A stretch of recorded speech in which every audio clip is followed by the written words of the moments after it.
In today's show, we're going to be talking about Dynasty fantasy basketball leagues and some future projection things. It's going to be really interesting. Michael Bolton, he wants to hear what's going on. Thanks, Josh. It's Michael Bolton here, and it's time for another episode of the Locked On Fantasy Basketball Podcast. Let's get to it. Let's get to it, indeed. You are Locked On Fantasy Basketball, your daily fantasy basketball podcast, part of the Locked On Podcast Network.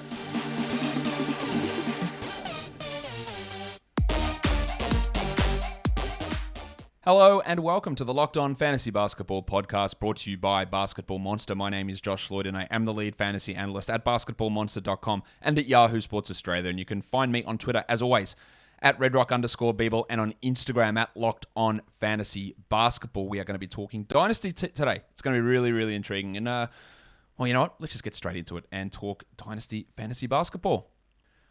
To talk Dynasty Basketball, I'm going to be joined by a guest, and we're going to be planning to do these Dynasty shows regularly, semi-regularly. We haven't figured out the exact schedule, but let's introduce him now. His name is Kostya Medvedovsky. Kostya, welcome to the show for the first time. Thanks, Josh. Now, Kostya, if people don't know who you are, maybe they do, maybe they don't, you can go check out his Twitter handle. You can see it there on the video, which you can go find out. It's KMedved, so go and check him out there.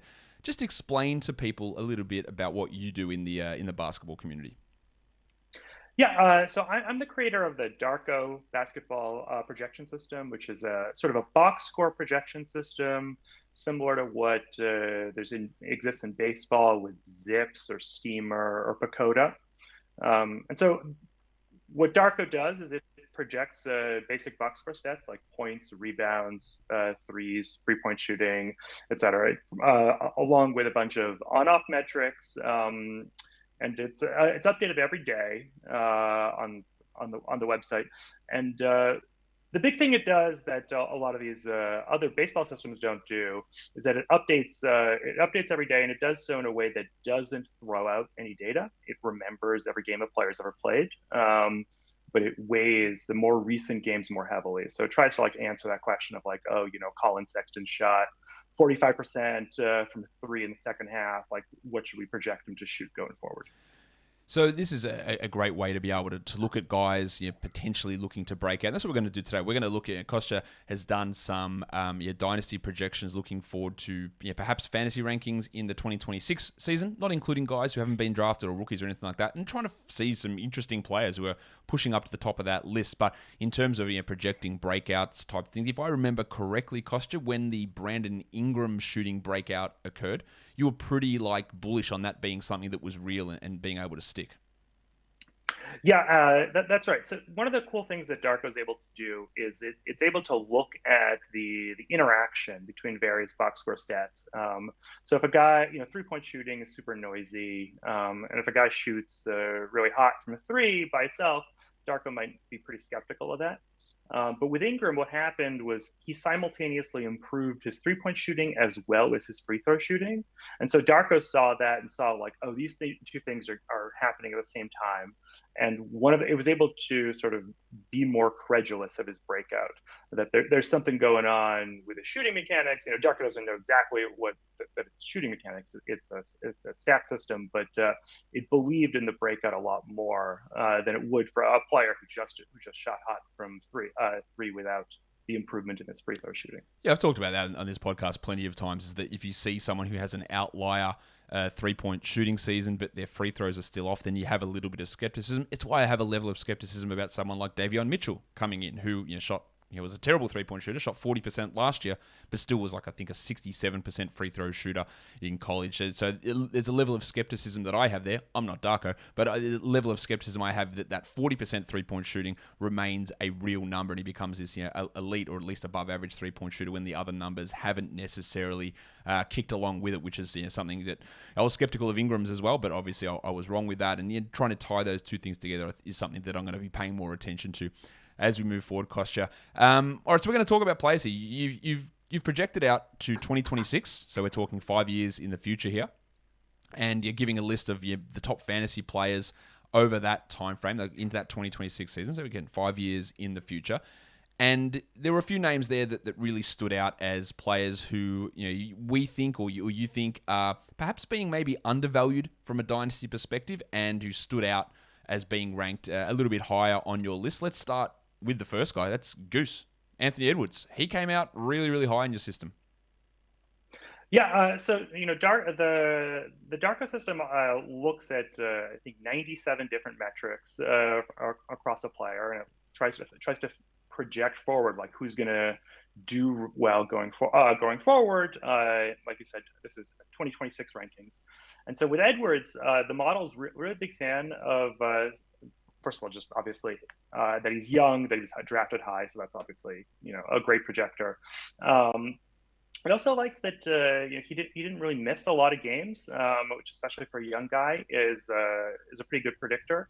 And the other stat that really popped for him was his personal foul rate, which you might not think of as being a major predictor of like fantasy value, but DARKO is seeing something in that helps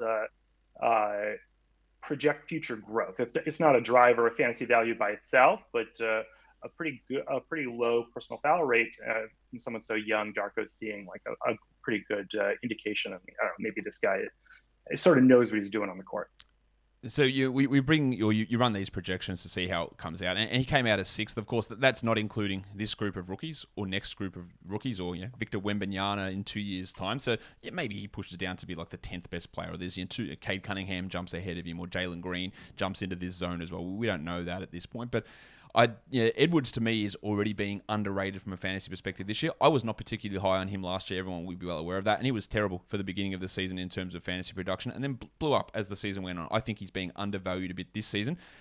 I would not have thought of him being in that top 6, top 10 sort of range in 5 years' time. When we're looking at those numbers, what's the driving force behind being that high? Is it just being this absolutely high volume, high efficiency shooter, like a 30-point per game guy on 63 true shooting? Is it the defensive stats coming in? Is he adding other parts to his game, do you think? Yeah, so I think a lot of it is like you mentioned, he really came out in the second half, and so the high volume shooting, the defensive stats are all looking fairly promising. And again, one of the nice things about DARKO is that it's able to blend this in with his age and his draft position, and so a guy like him, it became very credulous of his breakout. Really started to believe what was happening in the second half wasn't just noise. In a way that another fourth year guy who's drafted 25th maybe be like, I don't know about this. That's really interesting. So for those of you, again, playing in Dynasty leagues and you're trying to work out where the value of Anthony Edwards is, this projection system is looking at him pretty highly. Guys, football season is upon us. The NFL has started today. By the time you listen to this, the game is probably already underway, and you can place all of your bets for pro or college football at BetOnline. It is the number one place for you to go and do that. Place those bets at BetOnline. Head to that website, use your mobile device, and you can sign up today and receive a 100% welcome bonus by using our promo code LOCKEDON. All those updated odds, props, and contests are there as well, including online's biggest $500,000 NFL mega contest and the world's largest $200,000 NFL Survivor contest, open now at BetOnline. BetOnline is the fastest and easiest way to bet all of your favorite sports, from football, basketball, boxing, or even your favorite Vegas casino games. So don't wait. Take advantage of all the great offers available for the 2021 season. BetOnline are your online sportsbook experts. And if you are watching the game, you might have that on one device, and then there's something else to watch your favorite shows and stream them. And then you got your highlights you watch on your phone, and there's another login you got to have. It's all over the place. There's so many remotes and devices and passwords. It's hard to keep everything together, but there is a new product that is a simple way to get all the entertainment you love all in one spot, and that is Direct TV Stream. It brings all of your live TV and on-demand favorites together like never before, so you can watch your favorite sports, movies, and shows all in one place. That means no more juggling remotes and no need to buy another device ever again. And the best part, there is no annual contract, so get rid of the clutter and the confusion and get your TV together with Direct TV Stream. You can learn more at directtv.com. That's directtv.com. Compatible device required, and content varies by package. Next player we're going to talk about. So you got Anthony Edwards here. You're looking at 6th in these numbers. This next guy comes out almost as high. Deandre Ayton, 8th. Now, Ayton took a sizable fantasy step backwards last season. He was a 2010 top 20 sort of player, and then he went and was outside the top 50. last season with the addition of Chris Paul. Now, he did step it up in the playoffs, but Darko is very, very bullish on where Ayton heads from now. It's his age 23 season coming up. I think he's going to be better than last season, but yeah, that's a pretty high number for Deandre Ayton. So what do you think this system is looking at there to see him elevate into that elite level? Yeah, I was surprised with Ayton. I was not a fan of him, so to speak. I really thought there might be some real risk that he was just a dinosaur and couldn't really play in the modern NBA. But obviously, he did great in the playoffs. And one of the other nice things that Dark was able to do is it looks at playoff data. There's a lot of it out there. And it weighs playoff data more heavily, both because it's more recent and because it's against a tougher level of competition. And Ayton started to pop in the playoffs. Ayton again, he's youngish. He's not 19 anymore, but he was obviously number one pick. He's got that going for him. Darko's also a big fan of his. One of the metrics is short mid-range shots. He actually shot pretty well from there. And Darko's a sort of bullish on that aspect of his game and thinks that portends well for the growth elsewhere. It'd be interesting to see if Ayton can get to this level. Like getting to a top 10 fantasy player is pretty hard to do as any player, really. But the centers that we see in that area now, Embiid, Towns, Jokic, Davis, they're the four guys who are in that area, and they block a ton of shots. Most of those guys, well, not Jokic, but Jokic brings 10 assists per game, which Ayton isn't going to do. They are generally efficient from the field and from the line, which Ayton already has that part, and that can improve with higher volume as well. He needs to get to the free throw line a lot more, but the ability to hit those shots is there. So once he starts pushing and working that free throw advantage, there is that scope. You got those guys like Embiid, who's just obviously a huge foul drawer, a big rebounder, good shot blocker. So he's got those little parts there. So again, when I look at Ayton at 8 feels ridiculously high to me. Then I go, well, the parts are there. Like the good efficiency is there. Get the volume up. He can start to block more shots. He can rebound at a high level. He can score at a high level. The parts are there for him. Yeah, there's a lot of underlying components for him. He could put a lot of stuff together. Now, obviously, like you mentioned at the outset, this isn't really saying he's going to be 8th because there's going to be new guys coming in the league over the next 5 years. So eighth out of the guys currently in the league, maybe that filters to like 15th or something when you factor in all those guys. But this is still a pretty bullish number. I was surprised to see this one. Yeah, and that's what we're doing in this show today, is looking at guys that maybe stood out to us or surprised us that projected this high. It's not saying he will be the 8th best guy, because situations change. Like we wouldn't have expected, 2 years ago that Chris Paul would come in and he'd drop his fantasy ranking on a season-by-season basis by 30 spots just based on that. But it happened, and things do change. But it's just highlighting the things that maybe aren't necessarily, especially after having a season where he stepped back as much as he did, that in a dynasty format, if you're looking to acquire a player, you can maybe get him at a little bit of a discount. If even 80% of this forward projection comes true, you're probably getting that at a pretty sizable discount there. The next guy, he's in his age 23 season as well. PJ Washington Jr. for the Charlotte Hornets comes out ranked 26th. Now, Washington, again, has got that versatile game. You can hit threes, you can block shots, rebounds all right, you can score okay. He had some significant efficiency issues over the course of last season, which really did hurt. There is competition for minutes, I guess, with Miles Bridges and Mason Plumlee. Let me start the question first on Washington. Does Darko have any preference? I know what I see and what I've seen from year-by-year numbers, but does Darko have a preference saying that PJ Washington can get to this good if he plays more minutes at center? Does it look into it that way? Darko's aware of what position a guy plays, but I don't know. I don't know offhand which position it sort of prefers a guy in terms of projecting future growth. Darko's it's not totally a black box model, but there's a lot of components into it. I need to dig into that piece a little more, to be honest. Washington, from a year-by-year redraft perspective, when he played at center, the numbers were better. When he plays at power forward, the numbers are worse. He's still only like 6'8", maybe 6'9", so he's not huge, but he can hold down that center position. But coming out 26 was definitely surprising to me. What is it that we're liking here for him from a future projection perspective? Yeah, so his best metric here was his assist rate, which coming out that by itself, it's not a spectacular assist rate, but from a big, it was pretty solid. Darko was reasonably pleased with what it saw, and I thought that sort of portends well for future growth. I don't know, he's a guy I think who could stretch on a good team and like really expand his role a lot. He seems like a player who has a pretty high ceiling to me if he can find a good role.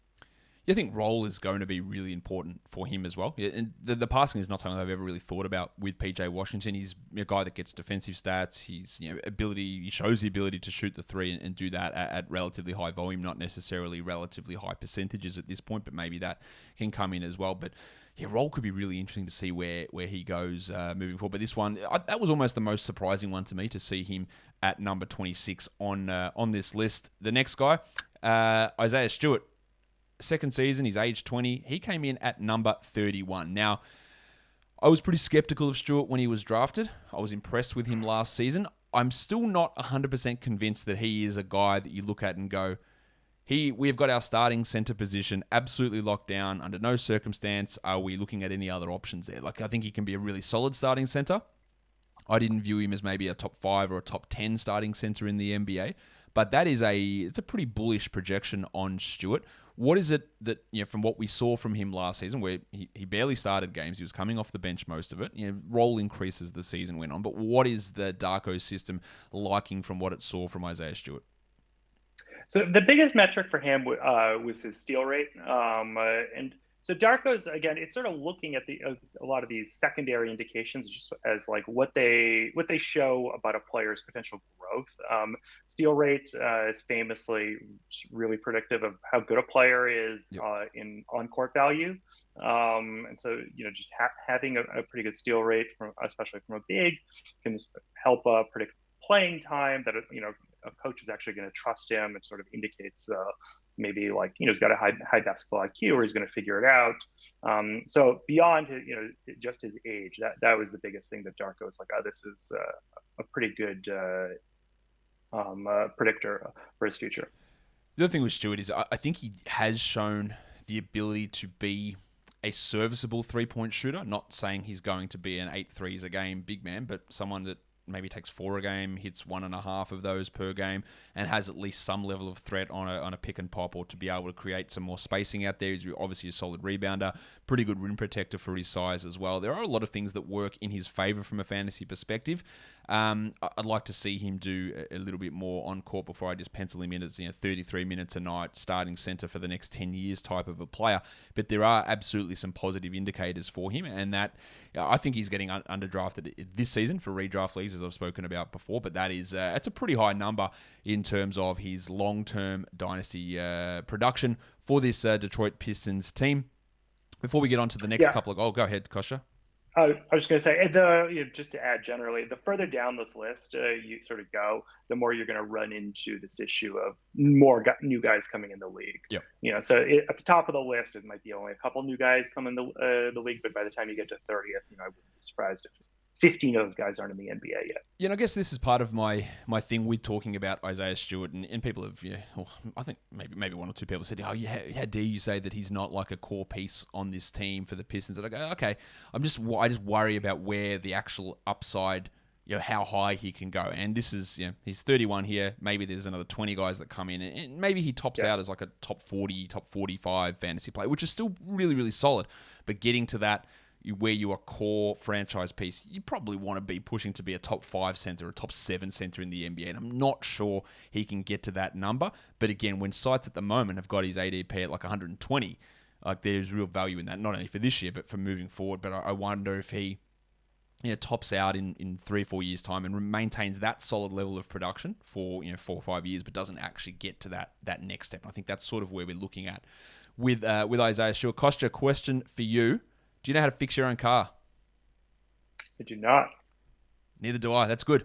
getting more of the auto illiterate people here onto the show. But if you do know how to fix your own car and you're looking for parts, there's no point going to a local chain auto parts store, just wasting time and wasting money. You have access to the largest catalog that you can find with Rock Auto in your pocket, on your phone, in your computer. So go to Rock Auto. They are a family business online who have been serving auto parts customers for 20 years. Why would you spend 30, 50, 70, even 100% more for the same parts from a chain store or worse, a car dealership? Brake parts, tail lamps, motor oil, or even new carpet. Rock Auto has it all covered for you. So go check out rockauto.com. Find all the parts that you need for your car or truck. And in the How Did You Hear About Us box, write Locked On so that they know that we sent you. Amazing selection, reliably low prices, all the parts your car will ever need.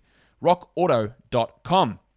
And while you are browsing the Rock Auto catalog, why don't you get yourself a Built Bar, the best tasting protein bar ever. And if you haven't tried Built Bar, what are you waiting for? You can get yourself a mixed box right now. Get all 9 of their flavors, 2 of each, and you get to try and figure out what your favorite is. Mine is cookies and cream. There's raspberry. That's great as well. Coconut. There's orange, mint brownie, double chocolate, salted caramel. So many great flavors, but these are not just delicious tasting protein bars. These are also good for you. 17 to 18 grams of protein, 4 to 5 grams of sugar, 4 to 5 grams of net carbs, and 130 to 180 calories. Koster, I've got a question for you. You're a man of science. Do you know what a gram is? Only vaguely. My confusion remains that I'm reading this thing from an American company and they're telling me how many grams of protein. I know what it is, but most people in America don't know what a gram is in terms of measurements. But anyway, that's really beside the point because these are the best tasting protein bars ever and they are healthy. Trust me, 17 to 18 grams of protein is really good. So go to built.com, use the promo code LOCKED15 and you'll save 15% off. So go to built.com, promo code is LOCKED15. Built Bar are the best tasting protein bars ever.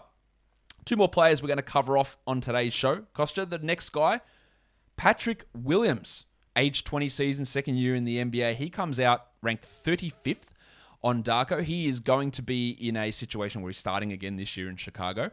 He is going to be in a situation where, honestly, if his usage dipped below 10%, I wouldn't be completely surprised playing alongside some of the other guys. But when we're talking Dynasty, we're not looking necessarily at the short term. You know, who knows how long DeMar DeRozan's even in Chicago, and Vooch's 30 plus, and Levine's still there. But you know, at some point, Williams hopefully is going to take that step forward. I am, from an eye test perspective, I'm not as high on Williams developing into a high level. Like this sort of rank, you puts him in not quite prime Gordon Hayward type areas, but it's not far off. I didn't really view him that way. I'm going to take a guess that the reason that DARKO is really liking him is that steal rate that he put up as a rookie as well.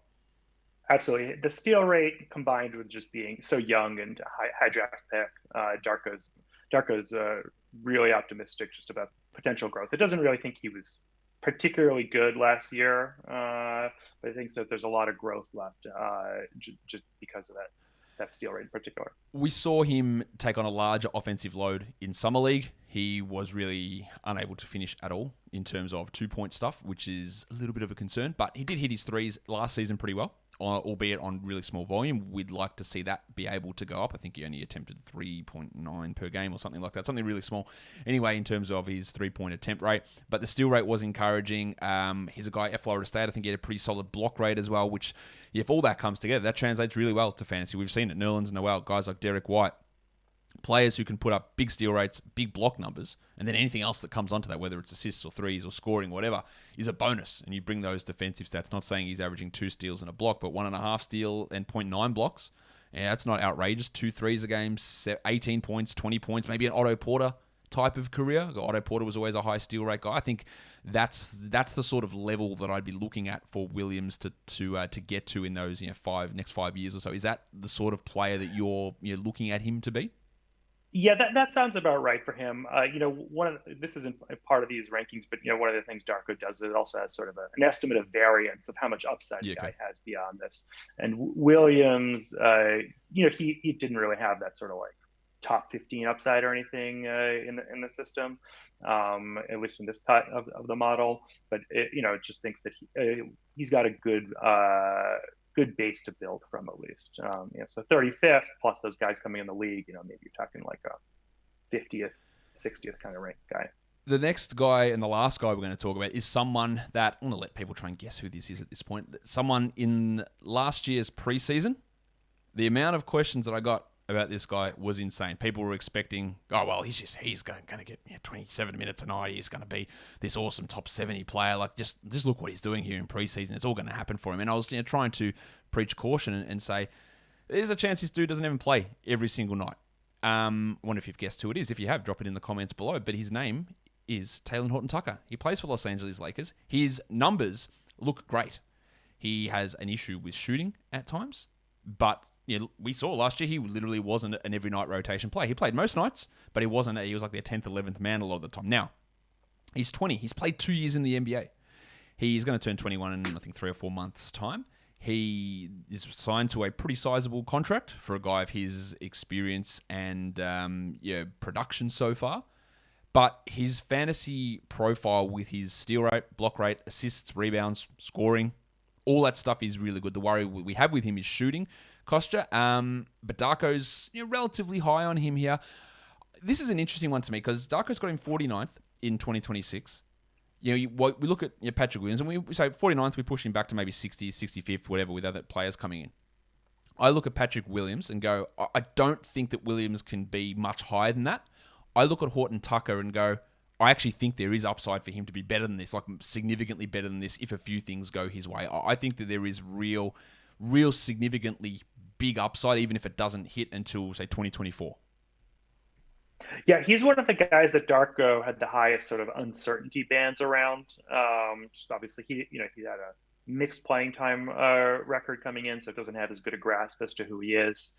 The model likes, again, his steal rate. That was the single best box score metric for him. He likes that he's young. One of the features I'm working into Darko is contract status. So likes that he got a pretty sizable deal. That's just an indication that the team believes in him, is going to get him playing time. You can be the best player in the world. If the team's not going to play you, you're not going to generate value. Shout out to D'Anthony Melton. Yeah, exactly. So Darko likes all those things.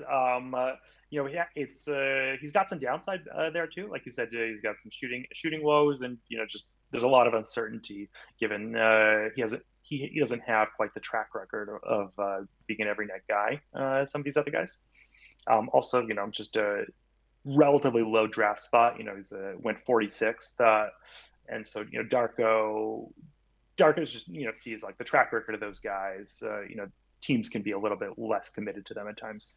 Does Darko look at the fact that he's got like about a plus 35 wingspan? I know it's not exactly what it is, but does it look at that and go, Jesus, this guy's arms are insane? Like, does it look at measurables and measurements that way?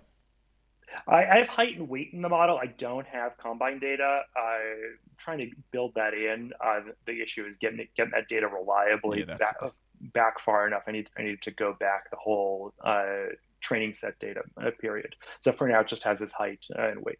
And I think he's 6'9", as a guy that can handle the ball. That's a really interesting fantasy skill set: steals, blocks, assists, rebounds, scoring. Yeah, and then bring efficiency into that. Like, to me, there is, like you said, there's so much uncertainty. If he was a top 20 player in 5 years' time, I would not be shocked at all. But I'd also wouldn't be shocked if he never became a regular starter, because the shot is just so off, and he never gets there. But yeah, he's got I don't know if it's exactly like a Kyle Anderson style fantasy game, but with, I think, more scope to ramp usage up, whereas Anderson can get his steals, he gets his assists, he passes well. He's developed into a semi-reliable three-point shot, but really not a high-volume guy, whereas I think Horton-Tucker can do all of that, plus be able to ramp that volume up at some point in his career. So I am pretty high on where he's going to be able to go, even though the percentage chance of him getting there, I tend to agree with Darko on that he probably, the odds are he probably won't get there, but when you're taking lottery tickets and trying to get value in a guy, then THT can be one of those players. Kostya,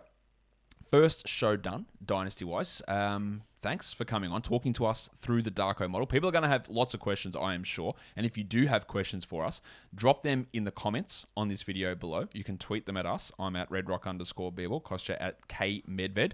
And we might even do a Dynasty mailbag show for our next one if people have enough questions. We'll put out calls for that anyway. But let us know what you think of doing a Dynasty focus show like this and doing it semi-regularly, and the sort of things that you want to hear from us as we move forward. Kostya, thank you for coming on. First time on the Locked On Fantasy Basketball podcast, and it won't be the last. Thank you for coming on. Yeah, thanks for having me. This was fun. Guys, that'll do it for today's show. As I said, leave your feedback down below.